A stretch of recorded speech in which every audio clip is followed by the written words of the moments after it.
Namaste and good evening, everyone. I am Divya, your host for today, and I work with SEWA Federation, which is a network of 112 women's cooperatives and collective enterprises in the state of Gujarat.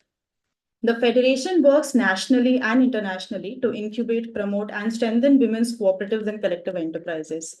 We are delighted to have you all join us for this web discussion on bridging working capital for women's collective enterprises. Before going forward, I would like to set some context on what are these collective enterprises. They are structures where women from similar trades and forms of work come together to achieve common economic goals.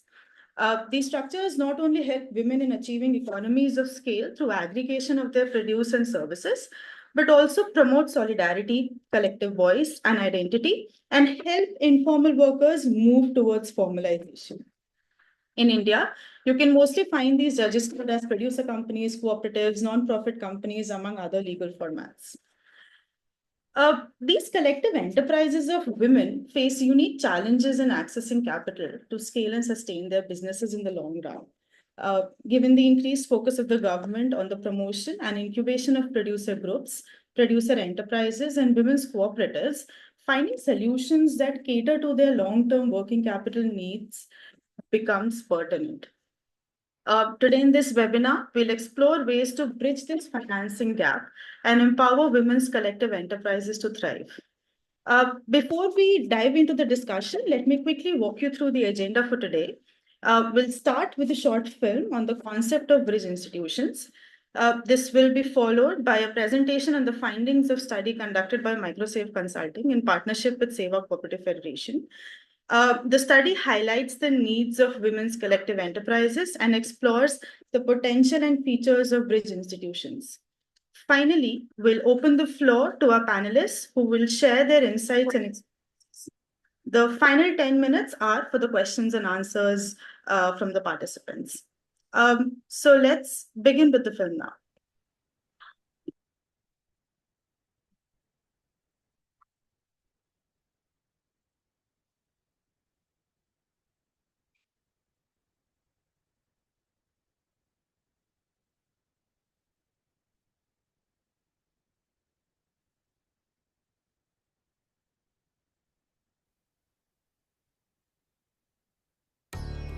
Women's collective enterprises aspire to grow, expand, and have social impact. However, these enterprises, from nano to medium, face multiple barriers in accessing credit. Our study found that 60% more women entrepreneurs discontinued their businesses than men, primarily because of the inability to access credit. तो working capital की ज़रूरत हो, फिर या हमको exhibition करना हो या रॉ मटेरियल खरीदना हो या फिर कोई बड़ा ऑर्डर आए तो हमारे पास पैसे ना हो कि हम इसका कपड़ा कैसे खरीदे सारा मटेरियल, तो उसके लिए पड़ती है डे टू डे जहाँ भी खर्च हुए तापाई भी हमको किसी पैसा रखा पड़े पाखे एवं आमर इलेक्ट्रिक बिल घर भड़ा तापर दीदी मैंने जो मैंने काम कर वेजेस सैलरी दबाक पड़े। जामीन किसकी होगी, उसमें जामीन में सिग्नेचर कौन करेगा, ताहले आमर किसी ज्वेलरी या किसी जमीन कागज पत्र किसी गोटे रखा पड़े एवं से बैंक रे जहाँ भी फॉर्मालिटीज थाए ताको हमें से गुड़ा सब इंग्लिश रे लिखा होता है तो सेटा बुझा पड़े ना। आयुर्वेद के बिजनेस को एक स्टेज के बाद हम दूसरे स्टेज पे ले जाना चाह रहे थे, तब हमें 50 लाख जैसे लोन की जरूरत थी। Institutions like the National Cooperative Development Corporation are mandated to provide loans and working capital to cooperatives. However, our study found a mismatch between the expectations of lenders and collectors. While enterprises struggle to provide regulatory documents in the right format and loan guarantees, providers on the supply side cite regulatory concerns, policy changes, and the lack of strong institutions. जो women's cooperatives आते हैं हमारे पास loan लेने के लिए, उनको ये technical know how नहीं होता है जिस काम को करना चाहते हैं वो किस स्केल पर करें। साथ में जो उनके बैलेंस शीट वगैरह रहते हैं वो स्टैंडर्ड फॉर्म या जो हमारी रिक्वायरमेंट रहती है उस फॉर्म में नहीं होते हैं और कई बार सिक्योरिटी का भी इश्यूज आता है। To support the leaders of women's collective enterprises to secure working capital, Bridge institutions can offer many viable solutions. Bridge institutions like the SEWA Cooperative Federation offer support to informal women workers, cooperatives and collectives to access credit from financial institutions.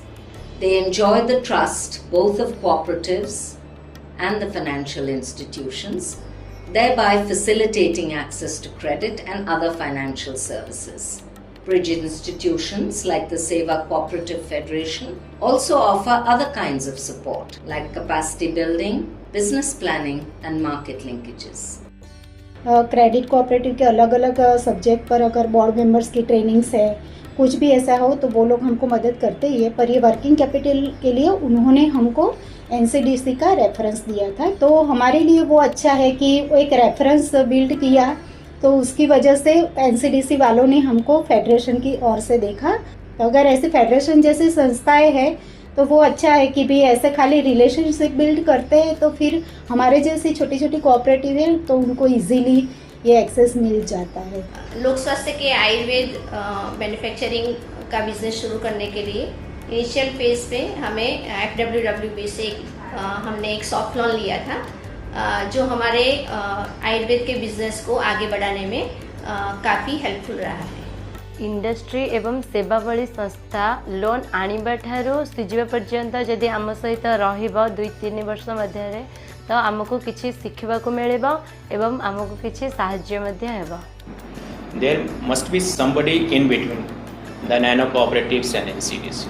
Federations को guarantee लेनी पड़ेगी ताकि जो nano cooperative हैं उनको assistance हम उनकी guarantee पर दे सकते हैं। Bridge institutions act as enablers to help women entrepreneurs secure the required finances, build their businesses, and create the conducive environments they need to thrive in competitive markets.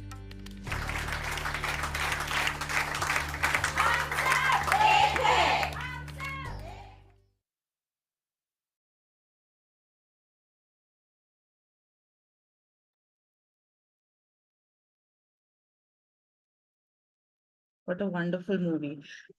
So now I would like to invite Disha Bhavnani, Senior Manager, Digital Financial Services, Payments and Distribution at MicroSaveConsulting, to present the findings of the study. The study tried to understand the demand and supply side factors that affect credit access for women's collective enterprises and map some features of bridge institutions in the system that act as enablers. Disha, over to you now. Thank you, Divya. Just a quick check. Am I audible? Yes. All right. Great. Thank you. Thank you. Hello, everyone, and thank you for joining us today. It's great to be part of this webinar.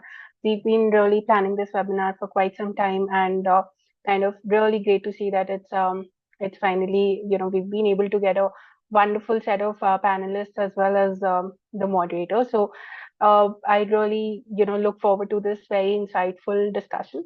I will just use a few minutes to talk about the context of how we got to working with SEWA and how this study that we conducted along with SEWA is so important in the larger pursuit of building inclusive financial systems as well as working towards enterprise development at MicroSaveConsulting. I am Disha Bhavnani, and I've been with MicroSaveConsulting for over 9 years now, and we're working towards building these inclusive ecosystems for women collectives as well. Under our current program, with support from MetLife Foundation, we onboarded SEWA as a partner, specifically SEWA Federation, and we worked with them to understand how we can increase the access to finance for these women collectives. That was our broader objective, and we really did not know what we will find out through the study.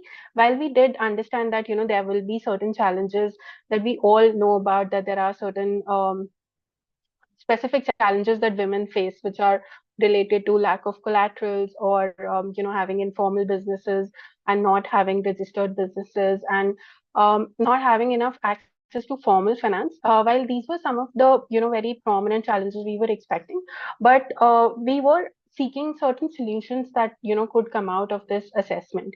So as part of this entire assessment, we kind of decided that, okay, why not kind of, include the demand and supply side both to understand what is it that can come as a convergence of this entire, study. So for this, we spoke to a lot of agri enterprises as well as non-agri enterprises to see, how SEWA can kind of support them. So we interacted with some of these collectives that are under the SEWA umbrella and some of them that are not under SEWA umbrella. Um, so while I will let the upcoming panel discussion take you through the insights, what we aim to do next with SEWA is to build a pilot for testing it out in a particular geography with respect to if SEWA as a bridge institution can sort of work, and to actually work towards policy advocacy, to kind of have SEWA and alike institutions be playing a role of bridge institutions to be able to provide access to finance to these collectives. So I think from here, I'll hand it over to Divya to kind of take this webinar forward, and thank you so much everybody for joining us.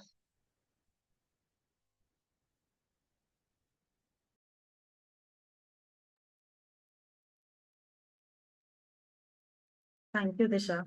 And the study was very insightful, and it gave many recommendations along with the framework that we can use to design products for women's enterprises. We look forward to having some of these recommendations adopted by the system and by other organizations who are trying to support women's collective enterprises.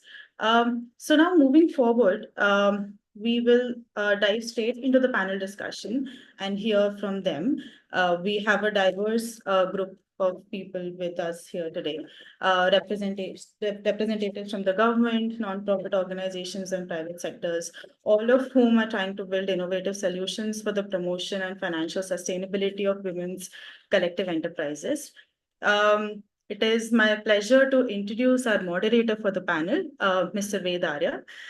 Ved is the founder and former CEO of Shrijin, which is the Self-Reliant Initiatives Through Joint Action, which features among the top nonprofit organizations in India in the sustainable rural livelihood management space and empowerment of rural women. In 2016, he founded the Buddha Fellowship Program, a unique platform offering a complete ecosystem for young emerging leaders from India's premier educational institutes, such as the IITs and IIMs, and an opportunity to build development enterprises. Ved is also the founder and managing director of Shrijin Infratech and Development Services, SIDS, which offers HR solutions and strategies to implement rural development programs of the Government of India. Over to you, Ved.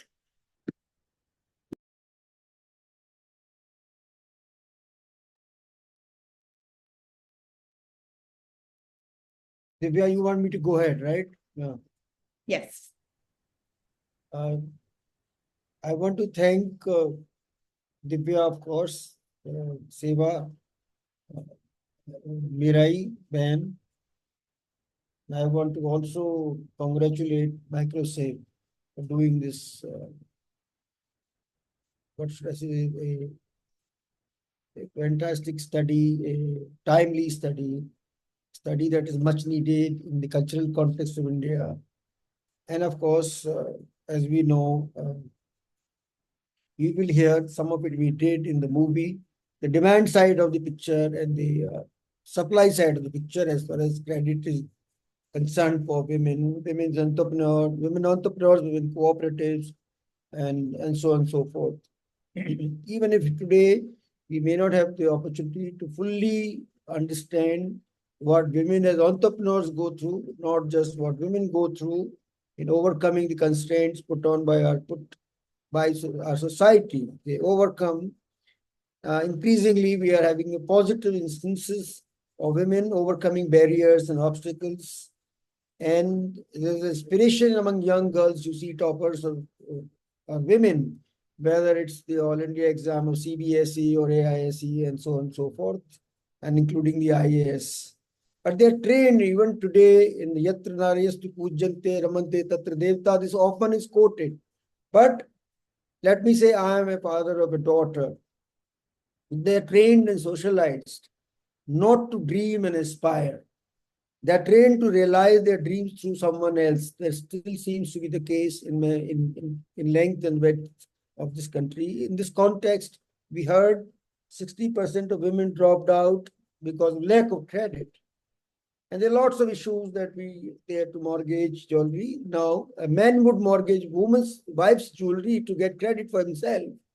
And now, so, I mean, this is something that we need to really ponder. Basically, so access to formal finance is what we are looking at, not informal finance. That means the role of the institutions, and there's the role of bridge institutions that Mirai highlighted in the movie. With these were initial remarks, I want to welcome eminent people who are doing so much in the field that we are discussing today. Let me welcome, first of all, Charanjit Ji, whom I've had the great honor and pleasure to know personally. Mr. Charanjit Singh is an IFS, Indian Forest Service officer from 1990 of the Madhya Pradesh cadre. Welcome, Charanjit Ji, to this. You are presently heading the Rural Livelihoods Mission, National Rural Livelihood Mission, not just the division. You support more than 100 million women in their SDGs and several other ways that we know, including most recently, you are providing support to women entrepreneurs among them. You are realizing the vision of the Government of India to provide support to community institutions in the NRLM and to make sure that they are efficiently managed and they attain self-reliance. You have published articles on land acquisition, on land titles, land records, and rural development. You are an avid reader and enthusiastic supporters, as I know, in many ways. Personally, I underwrite everything that is there given to me, but more than that, I can speak about it. Welcome, Charanjit Ji. Thank you very much for making the time out of the extremely busy schedule. Let me turn to Neha, Ms. Neha Kansara, and I've known Viji, so I admire and respect FWWB, the institution. Neha Kansara is the Chief Operating Officer at Friends of Women's World Banking, India.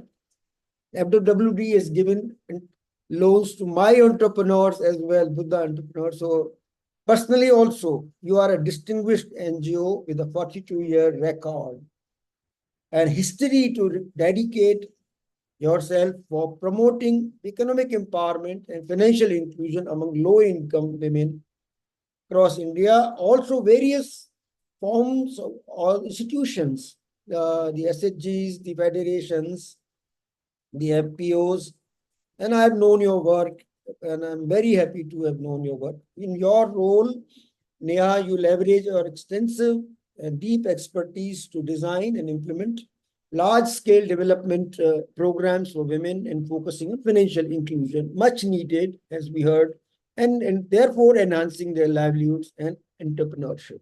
Thank you, Neha, for joining us today. Ms. Mrinalini Pandey and I have only exchanged so far emails with you, and this is my first opportunity to speak to you. And I discovered how come this name is so known to me. So Mrinalini, welcome. Mrinalini Shastri leads impact partnerships at Rangde, India's only P2P, peer-to-peer lending company. It's a unique institution focused on financial inclusion, and you have deep reach in the villages. Therefore, the underserved are in the villages. During COVID, you came out with flying colors. As RCRC institutions, you provide more than 7 crore rupees. So it's a fantastic institution. Your role at Rangde with your team is in identifying and onboarding credible mission-aligned organizations that work for communities, and may I underline rural poor women communities, in order to support them with affordable, accessible credit for sustainable livelihoods. And this access is absolutely fantastic. Thank you, Nali, for joining us today. Ms. Poonam Pushkala, I have the pleasure to knowing you for the first time. You have an experience of more than 20 years, Poona, and thank you for coming. It's a pleasure. You've been an integral part of Samunnati, who doesn't know Samunnati in journey, since its inception. Currently, you are a group head in corporate strategy, and in that role, you extend services across core areas of businesses, encompassing corporate strategy, branding, transformative projects, and corporate functions within Samunnati. You are responsible for steering strategic projects and key relationships centered around farmer-producer organizations ecosystem, primarily focusing on nurturing livelihoods of smallholder farmers, FPO engagement, gender, and promoting climate-smart initiatives. I'm actually looking forward to listening to you as we go along more, because I've only known Anil's work or directly, but I'm very, very keen. Today, all of us are very keen to hear from you, your perspective into all of this. Thank you and welcome. Yeah. Last, I don't know whether Mr. Prakash is here, but if he's here, I'll welcome him. We have to help me with this. Yeah.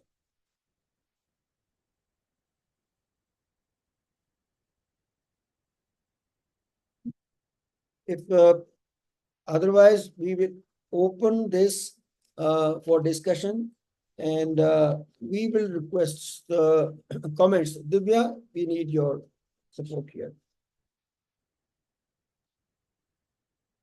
Yes. Yeah, we are open for discussion now. Wait.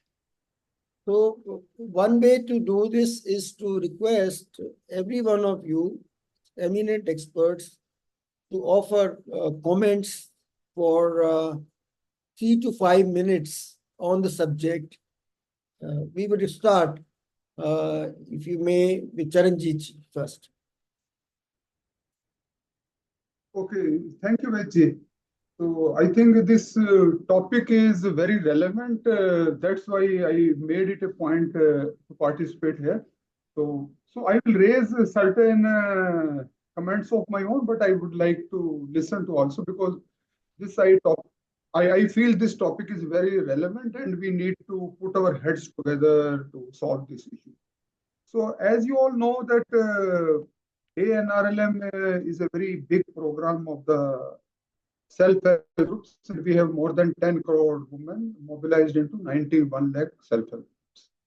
So we have done a lot of work under the mobilization of these poor women into self-help groups. Then we have done a lot of work under the financial inclusion, basically linking them to the bank, etc. But the real challenge is now that how we can ensure sustainable livelihoods, or as our honorable Prime Minister says कि हर किसी को कम से कम एक लखपति दीदी बनाओ, that they should at least 1 lakh. So that for that they need to be entrepreneur. So and there the real challenge lies, because as per our experience, most of our women are dealing in the informal enterprises, and as somebody mentioned also, the banks wants to look at the credit history. And if they have got some credit history, only then they can get the loan. So then it becomes a challenge. The second challenge I feel is, like somebody mentioned also, there are such big forms. Those forms need to be filled up, and so many calculations are required. Then there are different banks have got different forms. So you need to submit these forms, etc., to get the loan, etc. Then for the rural women to go to the bank branch, because in some Mufsil town, etc., there may be some bank branch, but there are hardly any officers in the bank also. So that also becomes a big challenge. That how, because for the bank also it's a challenge, and for our women member also it's a big challenge. How to address this issue? So I will just take 2 more minutes that how we are trying to address this issue. We have, so as you all know, that we have got a very strong cadre of community resource persons, those who live in the village, and they provide the 24/7 hand holding to the women self-help group members. So we have trained around 3,500 with Sakhis. Basically, with Sakhis are the women who help our SHG members in filling up these application forms, etc., and taking loans, etc., from the bank. So I think if we can have such sort of facilitator, like somebody mentioned about the bridge institution.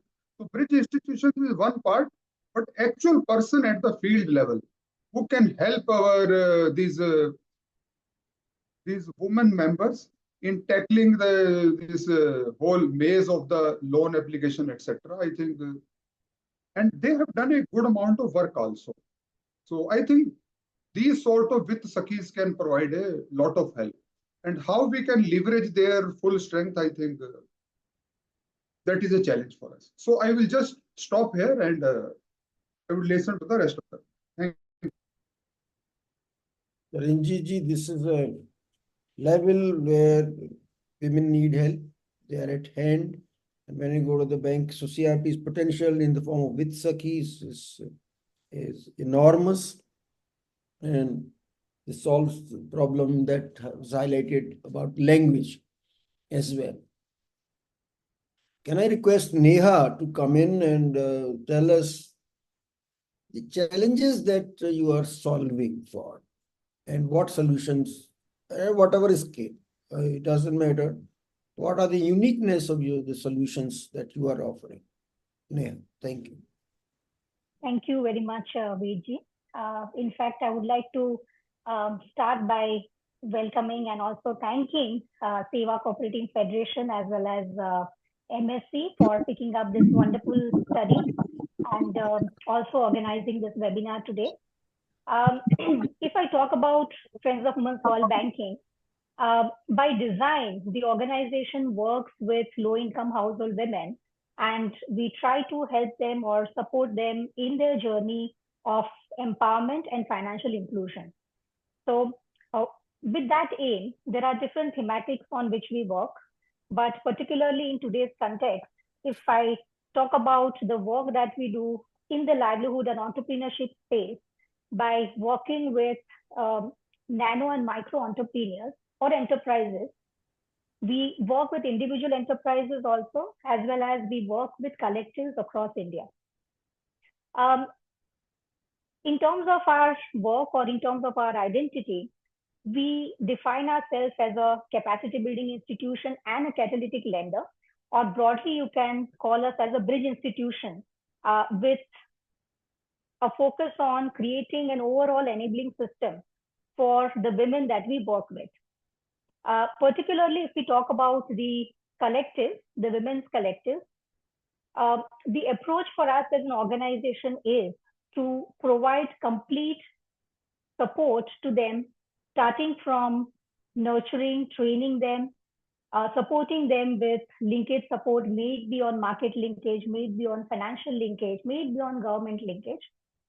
And in the financial piece, we also play a role as a catalytic lender, wherein we try to provide need-based financial support to the nascent as well as the, I would say, established collectives. For us, as an institution, when we work with this collective, I will talk about two core components. One is the capacity building piece and also on the catalytic funding piece, because I think both will surely go hand in hand, and without one pillar, the other will not be able to solve the issues or the the challenges that the collectives are facing. So whichever institution that we work with, particularly women's collectives, I will not talk about the challenges because I think we are all well aware about it, and very nicely Vedji and Charanjit sir has also spoken about it. But in terms of the solution, we have observed that in terms of the collectives, these are the collectives of women who are rising from the ground. They might be good in running their collective, but when it comes to professionalism or driving or scaling up the collectives, that is a major challenge, wherein there is a lot of, I would say, hesitation or also information gap, as well as a gap in terms of running the organization in a very professional way. Now, in this piece, what we try to do is we work closely with the women, also try to bring in some professional resources from our side by providing grant support and covering the cost of these resources for a significant period of time, so that not only the grassroots women are supported, but we are also able to focus on the operational piece of the collective by bringing in a human resource cadre, which can then create or run the operations of the organization and then scale it up well. And when that professional cadre is created, it definitely helps in the operations, in the market linkage piece, even in kind of reaching out to larger commercial players like the banks and other institutions for their funding requirements. On the credit piece, what we have observed is that in the collectives that we work with, a standalone credit product may not be something that will work for all the collectives. So what is the business cycle? What are the requirements of the businesses that the women are running? What is the preference of finance? Whether they are looking at subsidized interest rate finance or are they looking at blended finance? So we try to have a thorough understanding or assessment from our side and then come up with a concrete credit product which can support the women's collective, which again ensures that it's very relevant for them, and the duration of the credit product is also something which is not short-term duration, but for a longer-term duration, wherein they are able to manage their credit requirements and their operations well. I think I'll take a pause here, and maybe I can pick up some more questions when I talk of some recommendations and solutions. Yeah, before you go, I found the thing related to complete credit product interesting, and that means you are addressing short-term needs as well as a long-term need of a institution, if it is a case of a group, but also in case of an entrepreneur. I think this is something that we can return to if people who are listening have questions related to this complete credit product, as well as, I think it's obvious, but it is intelligent to offer professional support, because you can give credit, but if the credit absorption can happen only if we have capacity, I think it's a very important way to provide a more comprehensive support. So we'll come back to that. I'm sure it's a very interesting support that you are giving. Any number on a scale that if you can tell us before I turn to Mrinalini? In terms of the outreach of the women that we have just worked to get a sense of your work before if I request Mrinalini, what is the outreach of FWWB? Okay, so when we talk about the individual businesses, we have worked with 36,000 plus women entrepreneurs. These are individual women entrepreneurs. And in terms of collectives, over the years, we have worked with more than 280 women's collectives across India. Absolutely. Brilliant. Congratulations. Yeah. Thank you. May I now request Mrinalini Pandey to tell us challenges that you have specifically chosen to answer, support women entrepreneurs, and whatever other forms of institutions that you do. Thank you, Veji. And it is very nice indeed to meet you in person, even if it's virtually. And it's incredibly humbling to be on this panel with so many people, and it's wonderful to see so many collaborators and partners here. Thank you, SEWA Cooperative Federation and MicroSave for discussing with us as Rang Day what the supply side questions could be. And thank you also for having me here today. So very briefly, what we do as peer-to-peer credit is the construct is very simple. It is individuals like you and us. We invest in marginalized communities across the country, right? And we support individuals and enterprises who are working very hard at their level to improve their situation. I think it's a very simple underlying construct. It tries to bridge the empathy gap between those who can invest and those who require the investment. And what it does is that it mobilizes private capital, if I may use the term. I saw it in some of Divya's notes. But what it does is it brings in individuals, both on the supply side and on the demand side. So how is the Rangde model essentially different from most other offerings that people are familiar with? One is the supply of the funds, right? So the social investors, as we call them, are individuals. Typically, they are individuals. I mean, legally, even institutions can be, but there are certain regulatory constraints around that. But essentially, these are everyday individuals. Our investments are as low as 100 rupees. So very often, even when we talk to borrowers, they also tend to want to become social investors. So there is all that is required for you to be a social investor is to be interested in supporting someone who is working very hard through not a charity means, but through a credit means, which extends dignity, which extends a lot of I think equality in the equation between the borrower and the lender in this case. So that's fundamentally the first difference where the credit comes from. The second is, on the demand side. I mean, if some of you have seen our website, you would see that these are individuals who are listed, right? So Mrinalini wants 50,000 for something, or someone else wants 2 lakhs for something else. And what happens is that these organizations are onboarded not as individuals. They come through a network of organizations, what we call impact partners in the Rangde language. So this actually brings me to Charanjit's point earlier about how there is already a tremendous amount of social capital. There are already, fantastic institutions doing a lot of credible work on livelihoods with communities. So how can we now leverage that to ensure that we are able to get affordable access to credit as a possibility for these entrepreneurs? So that is essentially the concept. So on the supply side, it's individuals. On the demand side, it is individuals, but they are onboarded through a network of impact partners.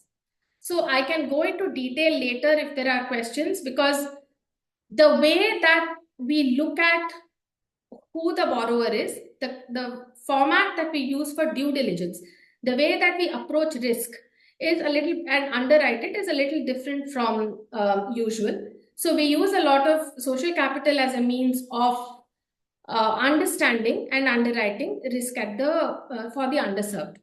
Because as a construct, we give loans without collateral to people who are new to credit. Typically, they do not have a credit history, and we make access much easier than the other options usually that are available to them.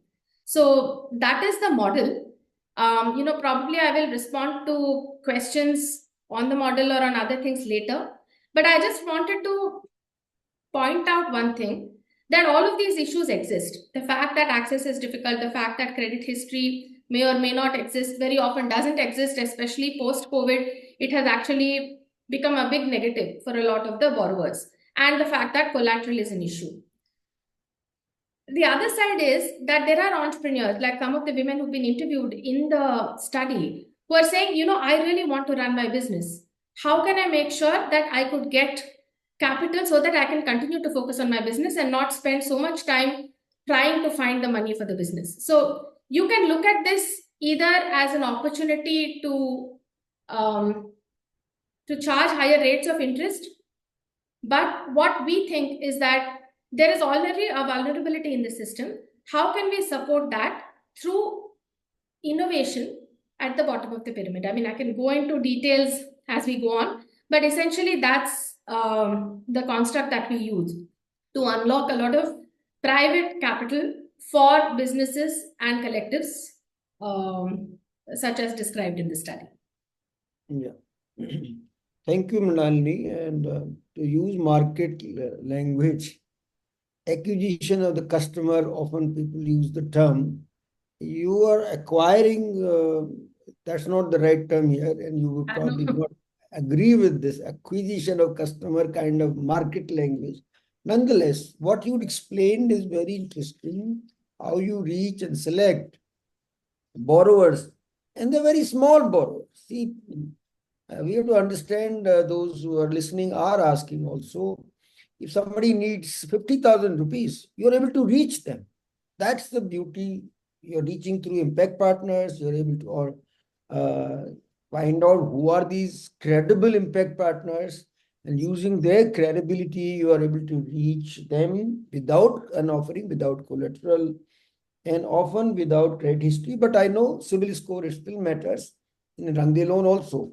But I think the benefit of the Rangde program for those who are maybe in some district in Bihar or in Odisha, Giridih in some place, or Banswara in Rajasthan, Kalahandi in Odisha, I think that you have reached, and I know you have reached also. So that's a very, very P2P is a very interesting model. People are asking, you may note and come back to answer some of the questions that are there in the chat box for you to put down, and we'll come back to it. How different your model is with Kiva model, that it is different. You come back to it. What is your last connect? I just explained it to people. What is your average ticket size? Also be discussed, but you can come back to an interest in some pension. It seems you are already quite popular in terms of questions that you're getting. Who is your typical entrepreneur in your model, and how do you process on board? Maybe you need a session separately. So, but I thought I should highlight some of these questions for you to come back and be prepared to answer. So thank you very much for whetting our appetite, our audience's appetite about some of them will actually come back to you maybe. So thank you very much, I think, for giving us any idea you can give in terms of scale of your work would be interesting and exciting to know. So since Rangde had to go through a regulatory change, so one of the things I omitted to mention earlier, that this is formal credit, even to those who do not have a credit history. So essentially, once you take a loan from Rangde, it shows up on your credit history. So it's a great way for new borrowers to build a credit history. Earlier, we operated as a non-profit, so there are some numbers there which don't add up. But since 2019, since we've been regulated by the RBI as an NBFC P2P, we've delivered about 20,000 plus loans. A lot of them are for micro enterprise, but there are also other purposes which are more livelihood related, which may or may not fall within the definition of micro enterprise as it's been defined here. About 10,000 plus social investors, and about 75 crore in terms of the disbursals. Mrinali, before I let you go, what is relevant also for this audience and for this webinar? One, of course, you have talked about a small number in terms of ticket size. It means you're able to reach a small entrepreneur or a small borrower, could be a farmer, which you call livelihood. What is the gender lens you are adopting? Any specific thing you are doing which is relevant for this particular webinar? I think even until last year, and this is all dynamic and it's all displayed on our website if you see it. So until even last year, I think our numbers were 70+% women borrowers. But over the last 1.5 years, the thing that has happened is that a lot of farmer producer companies have onboarded. And such as it is, the gender, division in that does have more male borrowers than others. So right now we are at about 55-ish% of women borrowers in the portfolio. We are, I think this year already 4 partnerships we are just opening out with only women borrowers. So there is also an active interest, because even social investors, you see, are very interested in supporting women borrowers, because everyone, I think, is quite aware of what it takes for a woman to be running an enterprise and to come to a stage where she says, I want a loan. So there is a lot of interest and an appetite from the supply side as well. And we are actively working to onboard women borrowers. Okay, this is not a question from the floor, but I will want to ask you and come back. Please tell us, what are the special difficulties in your experience that the women entrepreneurs face, and how do you address them, including the reach to them also through the impact partners? It would be interesting to listen to that from your own platform? How do you, and including, let me add, in terms of investors, what percentage of your social investors, as you call them, are women? And do they express a special need? Because in our program in Buddha Fellowship, we are trying to increase our fellowship program to 50% women. And are we looking for female mentors? We are. And are we finding them? I'm not sure. So there are the things related to that also. I just thought, that's why I'm asking. On investor side, what percentage are women investors? So thank you, and we'll come back to you to listen to your. Now, can I turn to Purna Pushkala? Please tell us Samunnati's experience. What do you handle? How uniquely you handle that? What results? Yeah, sure. So first and foremost, good evening, everyone. Thank you so much for this opportunity, and especially talking about women collectives. So Samunnati at the core works in the agri value chain, and our work cuts across the value chain. We offer solutions around finance, market linkages, and capacity building. Coming specifically to farmer collectives, our work starts through our capacity building interventions, where we have several projects on formation of FPOs, mobilization of farmer members for these FPOs, and strengthening and nurturing the capacity for these FPOs. And then, of course, there is access to finance, which is the largest piece in terms of our work in the space of farmer collectives.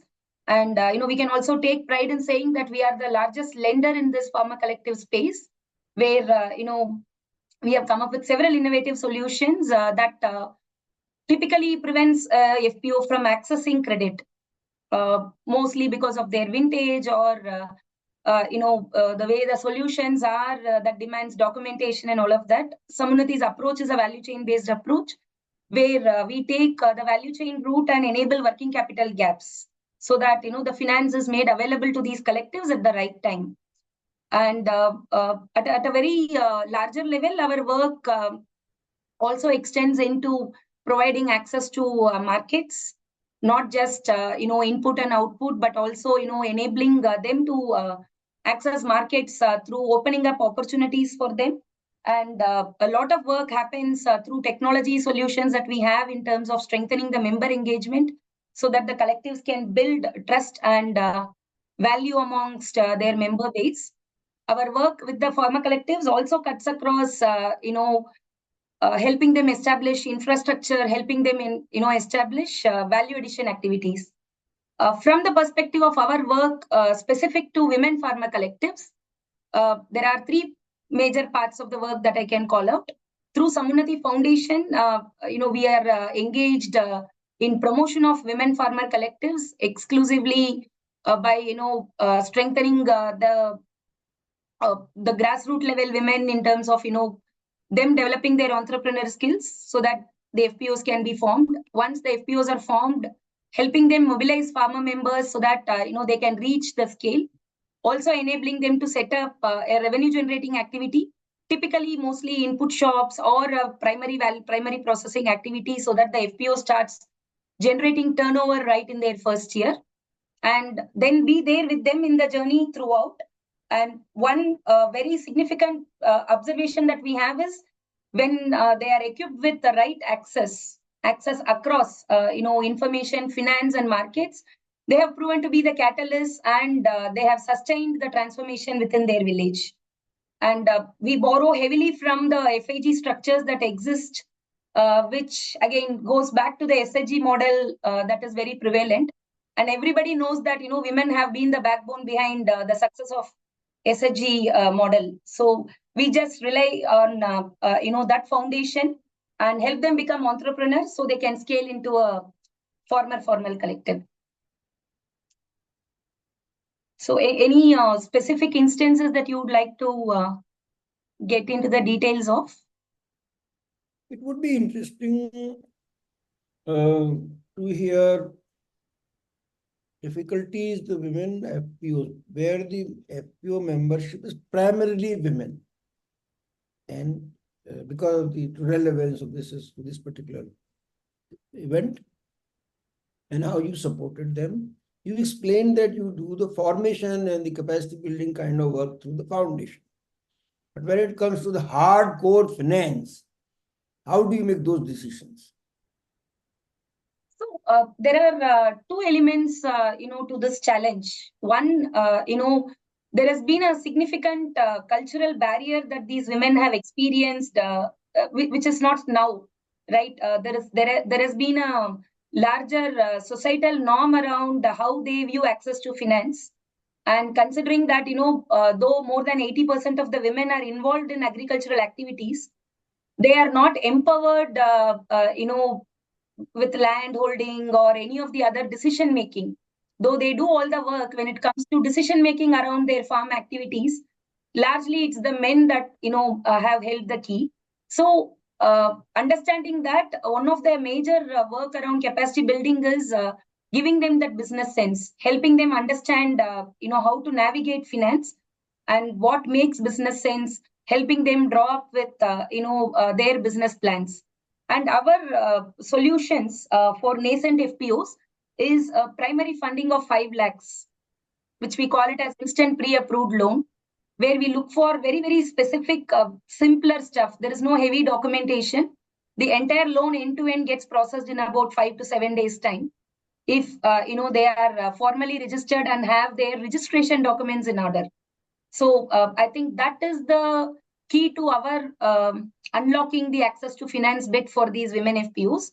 But it is not just giving them this 5 lakh loan. It's also kind of topping up with multiple capacity building interventions at every interval so that they understand how they can engage with their members, how they can strengthen the membership base. And like you wanted to know about the member engagement, our investment in this farmer collectives is a holistic engagement. We don't just stop with finance, but we try and understand how we can provide access, largely information access, because there's a huge information asymmetry for women, specifically when you compare to other farmer collectives, which are largely men oriented. And the most important element of all is making them realize the role they play as a BOD or the role they play as a CEO. And a lot of it is also overcoming, the cultural barrier they have, and giving them the confidence that they have the same negotiation power as men, and also bringing a bit of a boost on their literacy levels around finance, navigating credit, decoding interest rates, understanding working capital in specific. That is absolutely exciting. When you get to the nitty-gritty of it, you figure out how women will not be able to have the same information and same understanding of what the working capital is, now what these rates are, what it means to borrow at 18% or 24%, how it hurts the business, and so on and so forth. The information asymmetry as well as the capacity to negotiate a loan as much as a man does, and so on and so forth, are very important. Before I let you go, I wanted to know how many women, how many overall FPOs you have supported, financed, and what proportion of them are women majority FPOs. Just the number is important to put it in a context that we are discussing today. Right. So overall, if we take last year, our exposure to the pharma collectives was about 2,300 pharma collectives is what we have funded. And in the last year alone, it would be over 900 crores. But cumulatively, since inception, during the tenure, we would have funded more than 3,500 plus pharma collectives and about 1,800 crores worth of transactions across. And some of them could be in the form of cooperatives, some of them could be in the form of NGOs. And when it comes to women FPOs, I think the emergence has been very significant only in the last 3.5 to 4 years. So in total, we have probably funded over 150 women FPOs. These are 100% all women FPOs, not where the membership is predominantly women. But if we were to look at, where the membership is predominantly women, I would say about 600 FPOs would qualify as predominantly women member-based FPOs, where, we take 60% or 55% of more members as women, which also includes women CEOs leading these collectives. How do you do it single-handedly? That question I'll ask you separately. No, we are present over 23 states, so which means we have field presence, and we work with CBBOs, we work with resource institutions, so we work with almost the entire ecosystem which comes to our support in making this possible. Incredible. This is record. Super. Congratulations to you, and thank you for coming and sharing with us the history and now the record. Thank you. Now I would like to welcome Mr. Prakash Thakur from Assam. Mr. Prakash is the founder secretary of SNEPAT, an organization in Assam that works on the promotion of village and cottage industries, especially handmade paper, natural fiber, and traditional handlooms through clusters and groups of women and youth. Prakash has worked for 25 years in the area of rural development and has organized thousands of rural women in clusters working for all these things: handloom, pottery, woodcraft, cane and bamboo and honey, and then what else?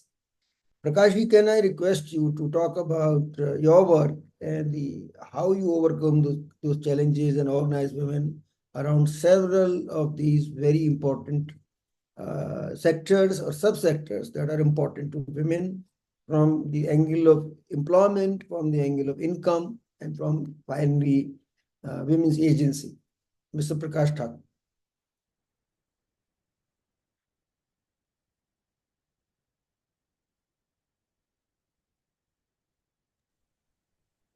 Yes, sir. Actually, I am traveling.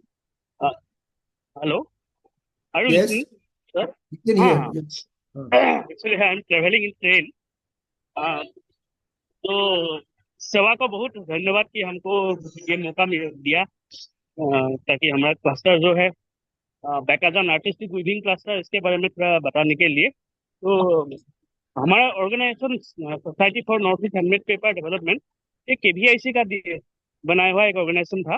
पहले हम handmade paper और natural fibre के ऊपर काम किया करते थे। तो बाद में on demand of the people of the grassroot level, specially from the women, we started weaving activity.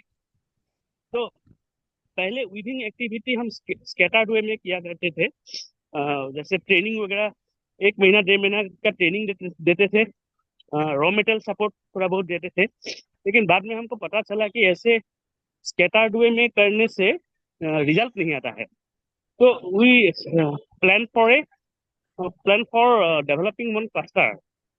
तो cluster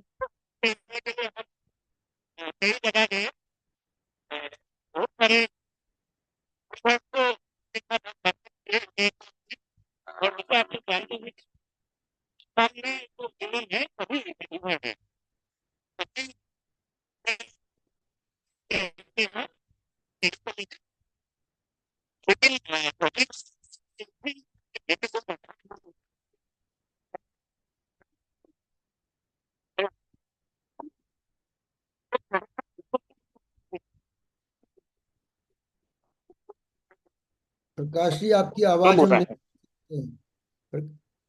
Prakash ji, hello, actually network issue है सर। रिपीट करेंगे जो आपने पिछले 2 मिनट में कहा? सुन रहे हैं अभी? हाँ जी, अब सुन रहे हैं अभी। हाँ, एक्चुअली नेटवर्क इशू है, ट्रेवलिंग कर रहे हैं ना। हाँ, एक्चुअली हमारा ऑर्गेनाइजेशन जो है वो society for north east handmade paper development नाम का है। वो नाम दिया गया था KVIC ने। तो KVIC प्रोमोटेड ऑर्गेनाइजेशन था। पहले हम हैंडमेड पेपर और नेचुरल फाइबर के ऊपर काम किया करते थे पूरा नॉर्थ ईस्ट में अंडर KVIC स्कीम्स। तो इसके बाद हम जब ग्रासरूट लेवल में गए तो on demand of the people, specially from the women, वो डिमांड करने लगे कि वीविंग के ऊपर हमको काम करना। तो धीरे धीरे हम वीविंग सेक्टर में गए। वीविंग सेक्टर में जाके जहाँ जहाँ हमको लगा कि इधर पूरा प्रमोशन की नीड है, तो वहाँ ट्रेनिंग वगैरह देने का काम चालू किए। तो but it was very scattered. इधर उधर ट्रेनिंग दिया करते थे, इसका रिजल्ट ज़्यादा नहीं आते थे। तो हम बाद में क्या किए कि एक क्लस्टर मोड में हमारा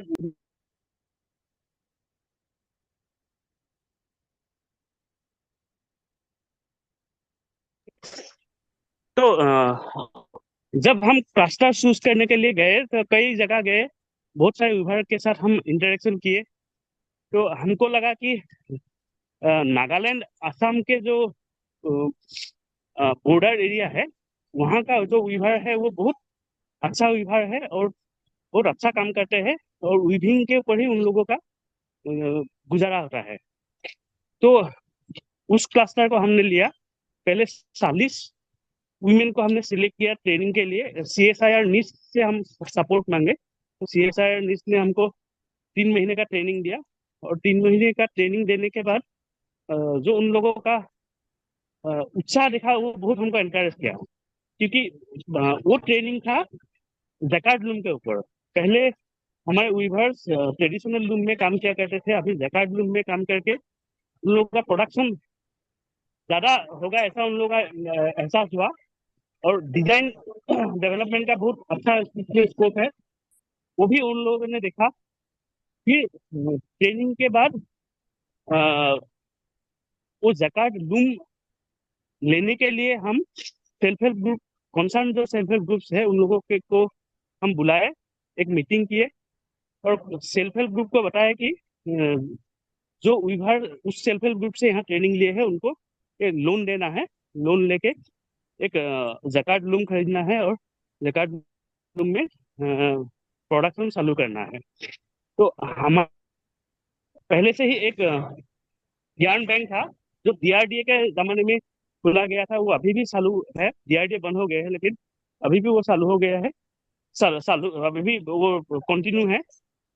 तो उस यार्न बैंक से यार्न दिए, और 40 में से 26 weavers have got loan from their concern एसएचजीज एंड स्टार्टेड प्रोडक्शन। तो प्रोडक्शन जब हुआ तो उनका इनकम होना भी चालू हो गया। तो इसके बाद उस ट्रेनिंग के लिए डिमांड आना शुरू हो गया। तो हम CSIR निस्ट से और बाद में ONGC को भी अप्रोच किए। कुछ ट्रेनिंग हमको ESDP scheme ministry of MSME से भी मिले। तो तकरीबन हमारा 300 350 विभाग का ट्रेनिंग हो गया, और उनमें से 200 250 220 221 ने जैकार्ड लूम लेके प्रोडक्शन चालू कर दी। तो वो देख के बाकी आसपास का जो गांव है, वो उस गांव का भी विभाग आगे आने लगे, ONGC से और सपोर्ट मिलने लगे, और बाकी जो फंडिंग एजेंसी है उन लोगों से भी सपोर्ट मिलने लगे। तो ट्रेनिंग वगैरह के लिए हमको बहुत अच्छा सपोर्ट मिला, रॉ मटेरियल बैंक हमारा है। तो प्रोडक्शन कंटिन्यू हम रखा, और डिजाइन डेवलपमेंट के लिए भी हम डिजाइनर वगैरह उन लोगों के साथ लिंक कर दिए। बाद में एक प्रॉब्लम आ गया कि जो क्रेडिट लिंकेज था SHG के थ्रू, वो SHG से अगर एक SHG में 10 विभाग से इसमें से 8 ने ट्रेनिंग ले चुके हैं, तो उसमें से 3 या 2 को ही लोन मिलते हैं, बाकी को लोन नहीं मिलते हैं। तो ये एक हमको प्रॉब्लम हमको महसूस हुआ। और इसके बाद हमारा सौभाग्य है कि मीनाली जी इधर है। तो हम उनसे भेंट किए थे चेन्नई में। तो उनको अप्रोच किए, शायद 40 विभाग का एक लोन उन लोगों के जरिए मिलेंगे, और असम में एक क्लस्टर लेवल फाइनेंसिंग का एक इनिशिएटिव चल रहा है अंडर रिजर्व बैंक। तो उस इनिशिएटिव का हम भी मेंबर, हमारा ऑर्गेनाइजेशन भी मेंबर है। तो शायद थोड़ा थोड़ा बैंक से भी हमको मिलने लगेंगे। लेकिन बैंक से लोन लेना थोड़ा प्रॉब्लमेटिक होता है कि हमारे विभाग जाने का मन नहीं करता है, क्योंकि बैंक दूर है, कई बार जाना पड़ता है।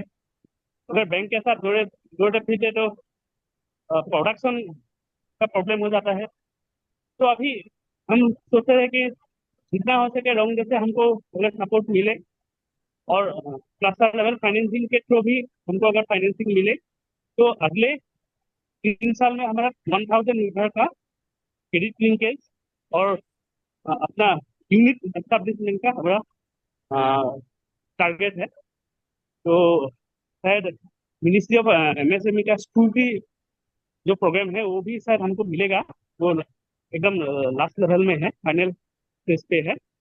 अगर वो हो जाए तो हमको और ज़्यादा सपोर्ट मिल जाएगा, इंफ्रास्ट्रक्चर सपोर्ट भी मिल जाएगा। और अभी जो जोरहाट डिस्ट्रिक्ट में वो चालू किया था, अभी वो स्प्रेड होकर गोलाघाट डिस्ट्रिक्ट तक जा चुके हैं। तो हम जोरहाट, गोलाघाट, माजुली ये तीनों डिस्ट्रिक्ट में एक क्लस्टर कर रहे हैं, जिसमें 1000 से ज़्यादा हमारे यूजर्स है और सभी तकरीबन सभी ऑन प्रोडक्शन है। तो Prakash ji, thank you.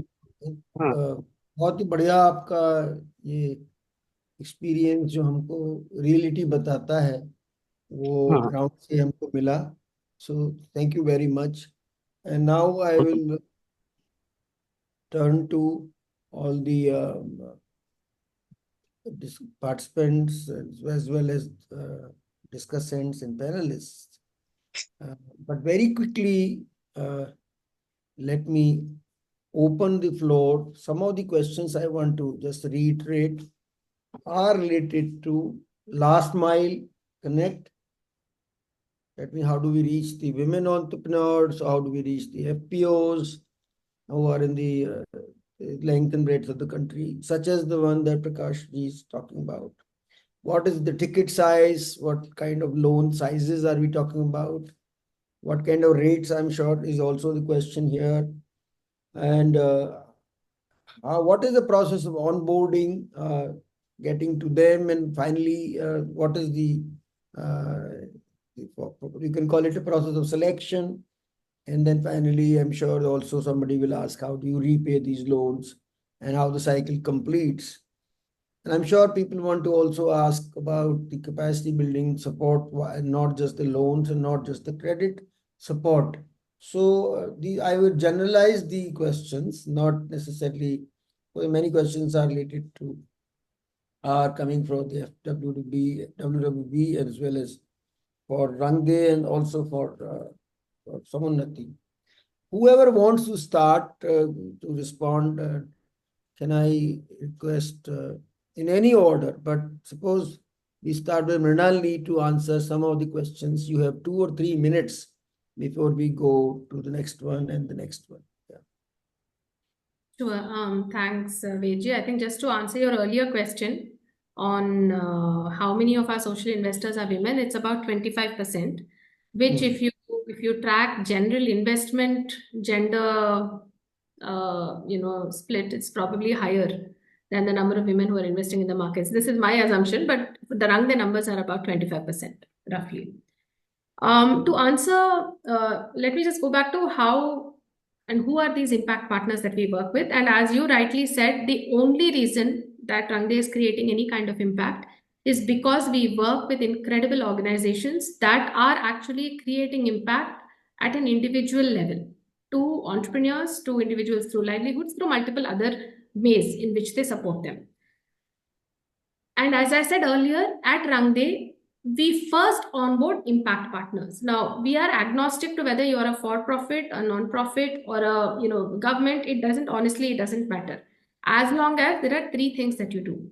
1, you work closely with the community. There is a strong community connect, right?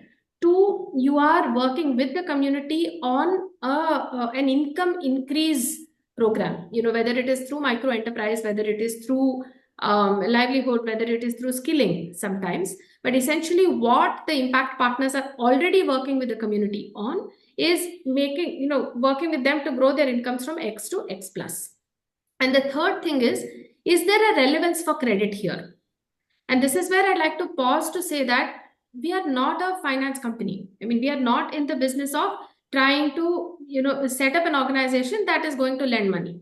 As such, we are solving for affordable finance. That is the problem we are solving.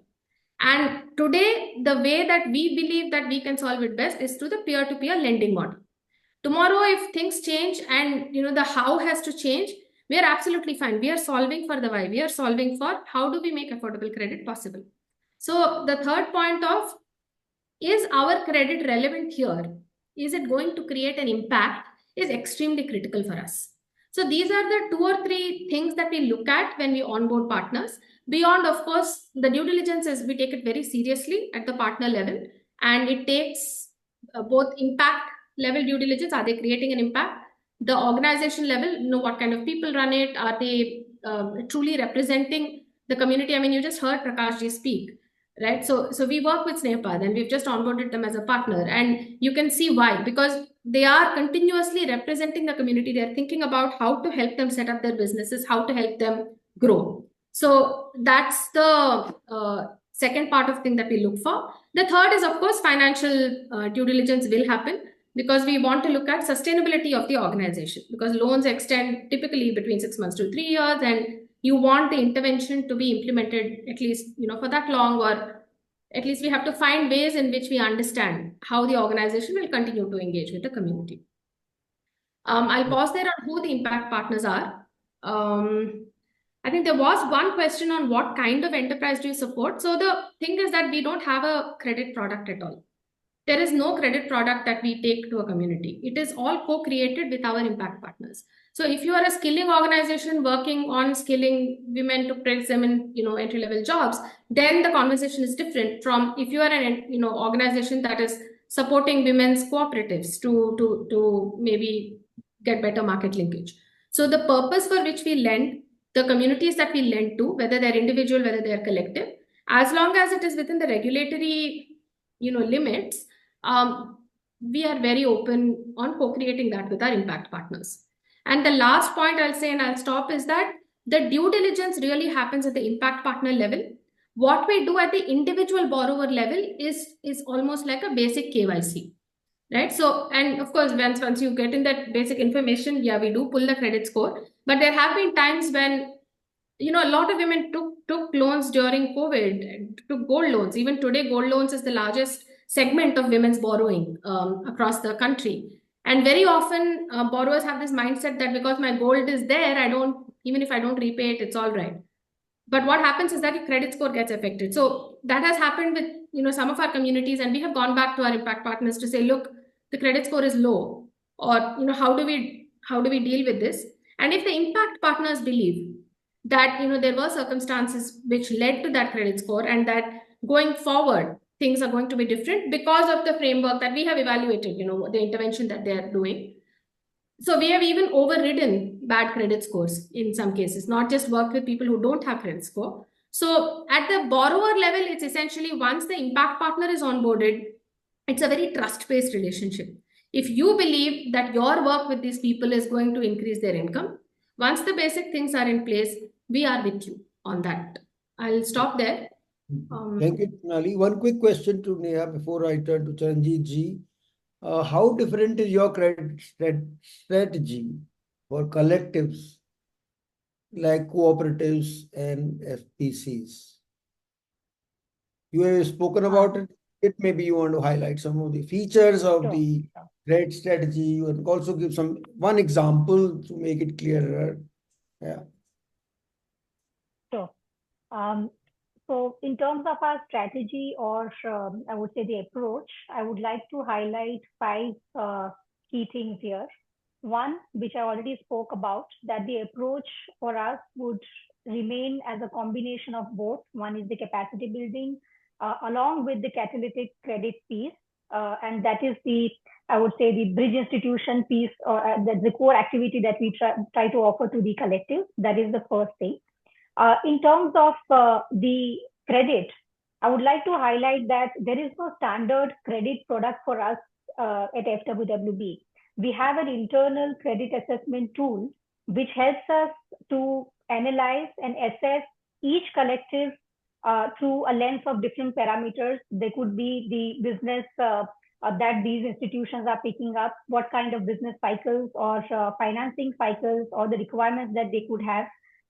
What are the cash flows of these institutions? And there are a lot of other, I would say, parameters that we try to consider individually at each collective level, through which we are able to assess the credit capacity of these institutions. The third piece on the credit offering, I would like to share that in terms of the amount of credit offered, mostly for the nascent collectives, it is less than 15 lakhs. And we have also seen in established or larger collectives wherein the uptake of credit is even more than 50 lakhs. So that is the range in which FWWB can support institutions. In terms of the credit product, we can define it into three categories. One is hardcore credit, which exactly goes as a loan to the collective. The second part is providing a cash credit facility, wherein an upper limit of the credit facility is provided to the institution. And this works really well because the collectives are not required to pick up the entire loan provided to them at one go. So on the need basis their business cycle or the requirement, they can withdraw from the sanction provided, and as and when they have funds available at their end, they can again kind of repay it back to FWWB, and then they can access it again. The third part is on the blended finance piece, which lately we have not been able to do much, wherein we used to provide a combination of loan and some component of grant support to institutions, which was also able to help them manage their operations or the other requirements, maybe the human resource requirements and so on. So this were the three, or are the three kind of products that we are trying to offer. The other features or the fourth part that I would like to talk about is all these loans are collateral-free loans.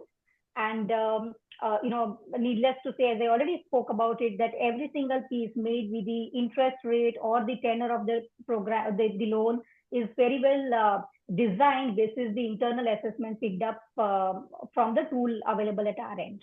The last point that I would like to highlight is, our approach on convergence or collaboration.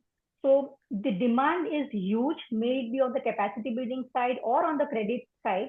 So we strongly believe that FWWB as a standalone institution may not be able to fulfill the requirements of all the institutions. So wherever there is a possibility of convergence, wherever there is a possibility of collaboration, may it be on the financial part or on the technology piece, or may it be on the government side, we try to bring in those collaborations and then try to support this collective together. Thank you, Neha. It is the perfect point to have collaboration is offered. This is actually the constitution of the panel is perfect for having collaboration. May I turn Charanjit ji, you heard the various credible institutions offering support to producers collectives, I'm sure to CLFs kind of structures and FPOs, and in various forms, and their outreach strategy going through impact partners and so on. What would you say are your plans and the plans that they have, which will address the financing needs of producer enterprises, such as the PGs that you have in NRLM, but also the FPOs that you're promoting, or enterprises that are there in SVEP? What are the plans at some scale? What do you think the government, NRLM, and the Ministry of Rural Development, by itself or in collaboration, you talked about in some other meeting, in partnership with banks also, you are beginning to do that as well. Maybe you want this forum to hear about your work as well as your new innovative support as well through banks. Yeah, Charanjit ji. Okay, so Vijay, this question is to me. Yes, it is to you. Yeah. Okay. Thank you, babe. Because there is a connectivity issue. So should I repeat the question? Should I repeat the question? No, I have understood. No problem. So basically, I want to say that we are already working to address these issues at the policy level and how we can ensure the better credit to our SHG members, either individually or in collective. So both ways we are working. So I will just give you a few examples that how we are addressing this issue. So first of all, I would like to mention that we have got sanction for this Women Enterprise Acceleration Fund. So this we have got the approval. So under this, we provide support to our entrepreneurs through the banks. So up to 1.5 lakh rupees for an enterprise. We provide the interest subvention of 2%. And we also do the credit guarantee fee reimbursement so that the banks are more than ready to facilitate the loan to our women entrepreneurs. That we are working. Second thing we are working with the banks also, so that they should have the products as per the demand of our women members. So I am happy to share that with the help of State Bank of India, we have launched this Swam Siddha product. So basically, in collaboration with banks, we have finalized 30 enterprises in which women usually invest.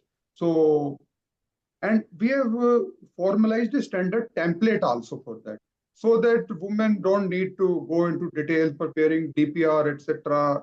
So it's a very simple form, and the bank has issued the instructions to the bank branches also that they can up to 5% they can reduce or increase the cost, not more than that.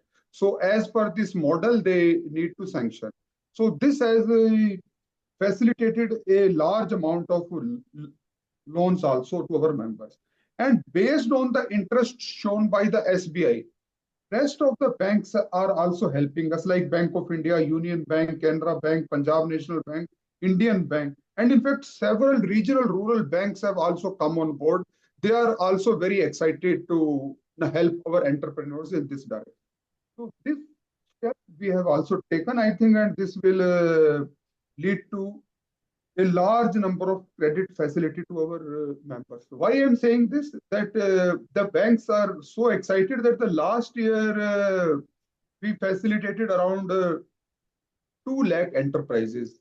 And this year, in collaboration with the banks, we have finalized the target for 12 lakh enterprises. So within a year, we are 6 times we have increased the target. And the banks have distributed these targets to bank branches also. So that is the step we have taken. I think this will be a very large initiative. And then we are working with the IBA also.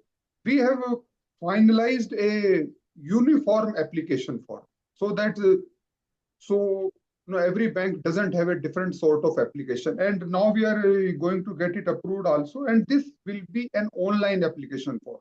So this will also help. So I feel we are taking a number of steps which will help our entrepreneurs. Thank you. What a fitting finale to the session. What Charanjit ji said, I think a fantastic thing. And 6 times in 1 year deserves a prize. Kudos to you, your leadership in the ministry. Thank you. And I don't know whether I should summarize. And so I need to leave also, Vedji, because I have got so many assignments lined up, and some people are waiting also outside. So sorry. I'm not authorized to ask you to leave, but of course, I know you have such a huge responsibility. Divya, your challenge. Thank you very much for coming to us.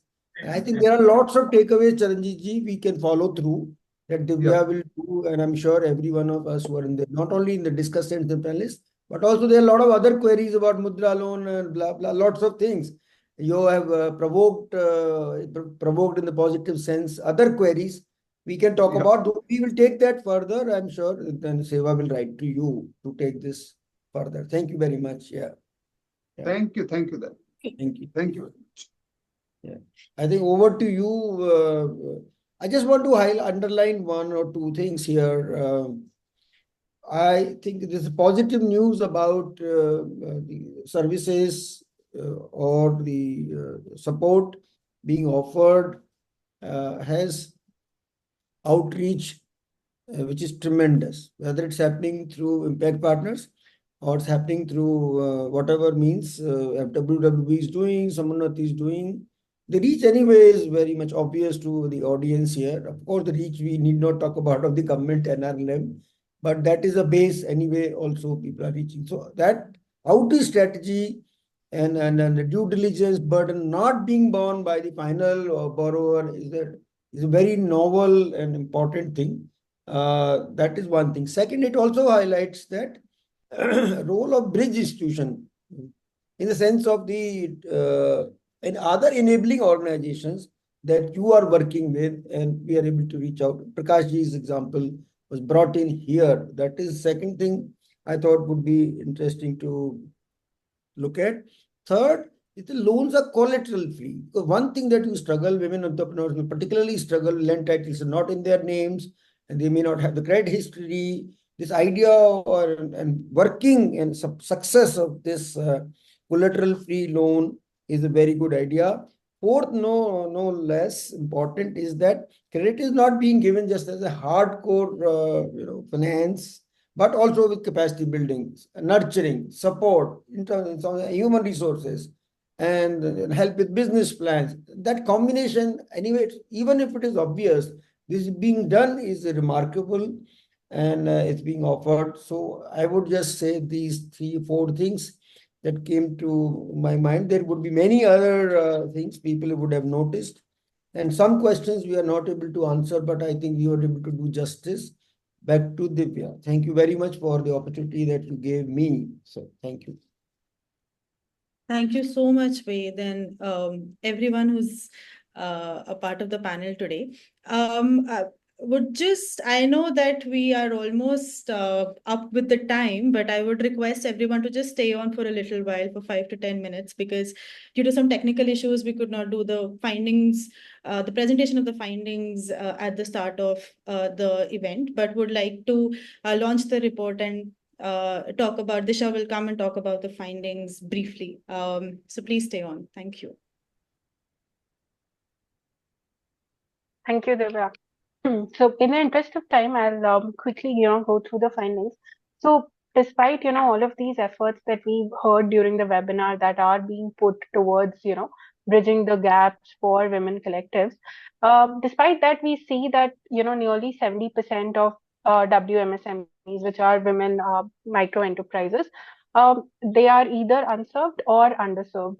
And various reports in the market have talked about not only the credit gap, but a cut under it where it talks about the gender gap in access to finance towards credit specifically. So, of the 1.95 trillion credit requirement that is there, as we can see that only, even close to just 1/3 is fulfilled by the formal sources that are available in the market. So despite, so many efforts being put by different players in the market, we still see that there's a huge potential and a huge business case that's there for different players to solve. And collective efforts from, government institutions, private players, as well as bridge institutions would be able to kind of bridge this gap. So some of the key insights, can we move to the next slide? Yeah. So some of the key insights that, we found from the collectives when we spoke to them was, if you actually look at their journey, right, the entire starting from when they think of initiating a business or an enterprise to, when they want to achieve scale, there are multiple stages that they go through and there are multiple challenges that they go through at every stage. So it starts with registering their business formally. Then it moves on to building the resources for that enterprise, which requires a lot of access to credit as well as a next step, access to market linkages, both of which are lacking in the market right now. So, and when it comes to access to credit, the problem does not start only with access. It's a one step back, which is basically also awareness of different sources from where they can access credit. So, a lot of this kind of starts from there, where they do not know which institutions to reach out to. Even if they know, then they face the next level of challenges, which is lack of documentation, lack of formal registration, or lack of collaterals. So there are multifaceted challenges that these women collectives usually face in their entire journey. Specifically in the B2B space as well, they struggle with getting financing for slightly longer credit periods due to, again, lack of collateral, or basically not having a credit history to kind of be a very credible source for credit for them. So most of these women collectives also struggle with the need to furnish their documentation requirements for loans. Similarly, the kind of credit that they require is not available in the market, because usually the design of credit products is very generic. Like, usually institutions do follow a cookie cutter approach, because most of this is not gender intentional design. So that is also something that we always want to urge towards the FSPs, that the design should be slightly more gender intentional. It's otherwise it's a force fit after the product or services are made available in the market. So in this scenario, while these women collectives need support, and they get some support from bridge institutions such as SEWA, if we have to talk about one of those, they play a crucial role in assisting them as they facilitate a lot of the groundwork for them, since they kind of thrive on the community bonds that these institutions have weaved over the past decades of their hard work in the ground. And this kind of is one of the key enablers for these women collectives to be able to access the credit from existing sources. So before the market can actually become very credit friendly for women collectives, it's actually the existence of these institutions that supports them to kind of thrive in their businesses. um, so this is largely, what we kind of understood from a lot of these collectives that we spoke to across different sectors. So this was a common finding, whether whichever sector these collectives sort of belong to. From the supply side, what we realized was that organized. Can we move to the next slide? Yep. So from the supply side, what we noticed was that these bridge institutions, they're not only, they do not only play a key role in helping these women collectives to facilitate working capital credit, but they also support them in everything around it. So they help them help these women-led collectives, get empowered throughout the initial phases, as well as when they're growing or scaling up. There are different kind of institutions that are there in the market that kind of provide very specific support. So some of them provide support for tailored loan products. They kind of lend support with market linkages as well. They kind of also provide them some value added support, which kind of helps these enterprises to utilize that credit also in a correct way, so that they're able to scale. um, so these women collective enterprises that have a connection with a bridge institution, they actually thrive better in the market, since they always have an entity to rely on to, and they're usually not lost when they kind of need support. So they always have like something to fall back on, and it kind of helps them to grow in the market, as the market kind of is moving faster than how their resources are moving. Some of these models we kind of did come across. So for example, grant financing is also a key source of funding for these women-led collectives. But again, these collectives, if let them be alone, they are not able to access these by themselves. So there are these institutions that need to help them become more professional, or support them in getting access to credit from institutions which kind of require certain level of sophistication of documentation requirements or collateral requirements, or basically any such prerequisites that these institutions kind of require. um, Also, like I said, that credit gap is one thing, but then the credit gap within, if we take another cut of gender, it's even broader, because for most of the lending institutions till now, it does not form a very legit business case to lend to just women collectives. So I think it's also very important to highlight in the market that women collectives form a very, very crucial use case for them, and it actually even makes a profitable business case for them to create products and services, and also basically have bridge institutions as a channel to reach out to these collective enterprises. And all of these basically enterprises, like I said, regardless of which sector or industry they belong to, they do not usually have, very proper defined organograms or professional middle management that can actually, deal with these institutions and fulfill their requirements. So this is where institutions like SEWA could, play a very key role in facilitating, transition from a very basic access to credit towards the formal sphere that exists in the market and support these women collectives. While credit is one form of it, there are multiple aspects where women collectives need support, and I think for last few decades SEWA and alike institutions have already been providing it, but I think it's time that they start playing an active role in becoming a bridge institution for credit as well. And this is where, we want to take this conversation forward, and precisely, why we wanted to engage with different stakeholders who are either playing a key role, or, to invite other stakeholders who believe that this is something that could be a way forward. And institutions like SEWA can create a proof of evidence that they are already doing half of it, and the remaining half is also what SEWA can actually, work towards and become a bridge institution to help scale these women collectives. So I think with this, we'll kind of want to close it in the interest of time as well.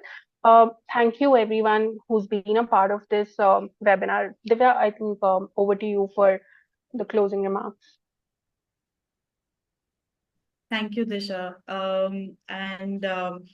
I think we've spoken a lot on what are the facilitators for women's collectives to access finance. And of course, it is a lot more than just credit and finance. It's like Neha mentioned, professional services, markets, information role of the board, CEOs, helping them make business plans.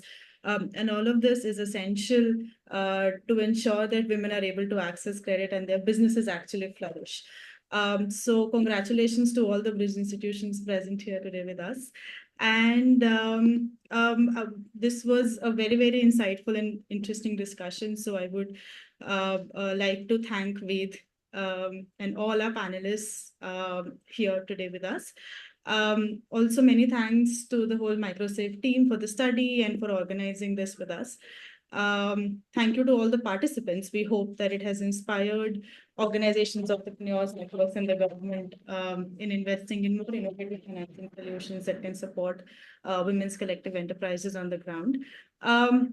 We will share the study report findings and notes from today's discussion with everyone who is registered with us. If you have any more questions or suggestions or thoughts, you have, feel free to write to us. Our email ID is mentioned in the chat box. It's info@sewafederation.org. So with this, we will close today's discussion, and thank you so much, everyone. Thank you. Thank you. Thanks for joining us, and fantastic. You really were. Thank you, everybody.